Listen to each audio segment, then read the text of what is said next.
bu rakitni hisobiga asosini berib, ko'krak qafasini to'g'ri ko'kragiga o'xshab, kelib deformatsiya chiqib yotdi.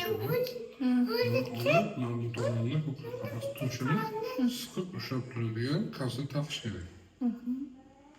24 soat. Yechmasa kerak. Ha. Hozir o'xshab turadi. Agar uni yechib taqadigan bo'lsa, bu ko'krak qafasi Nechta turadi bu? Tuzalib bungacha. Bu yillar haqida yozilgan. 1-2 yil vaqt ketadi. Shu vaqtgacha taqilish kerak. Ikkinchisi bu nafas mashqi bo'ladi. Nima bilan nafas mashqi? Shar qilish kerak bo'ladi. Keyin diqqatini gimnastika bilan shug'ullanishimiz kerak bo'ladi. Undan keyin planaga borishimiz kerak bo'ladi. To'lashdan o'tgandan keyin. Suzishga. Shunda ko'krak qafasi yaxshilab ketadi. Bundan so'ng amal qilmasak, bu chiqib ketaveradi.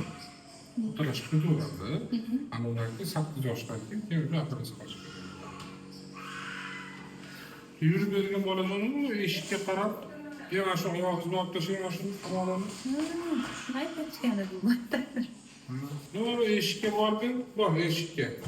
Cho'q. Oyog'ini ichkariga keltirib, kel. Молодец, zo'r ekan bu. Ismini taniydi faqat.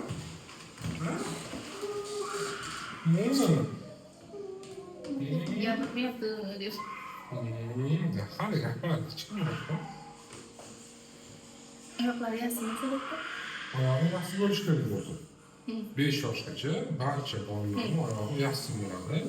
Bu yana oyoq yurishini hisobiga, g'adabda yurishini hisobiga podошвенный аппарат tortiladi, bundan hosil bo'ladi. Agar bu notekis joylar, g'adabda joylar yurmasa, yaxshi bo'ladi. Bu hozir 3 kun, 4 kundan beri Masaj yozibdi. Masaj. Elektroforez yozibdi. Tizzaga doktor shu yozibdi, yoqdan elektroforez yozibdi. Tizzaga, bir tun nafasiga. Elektroforezni shunday yozibdi.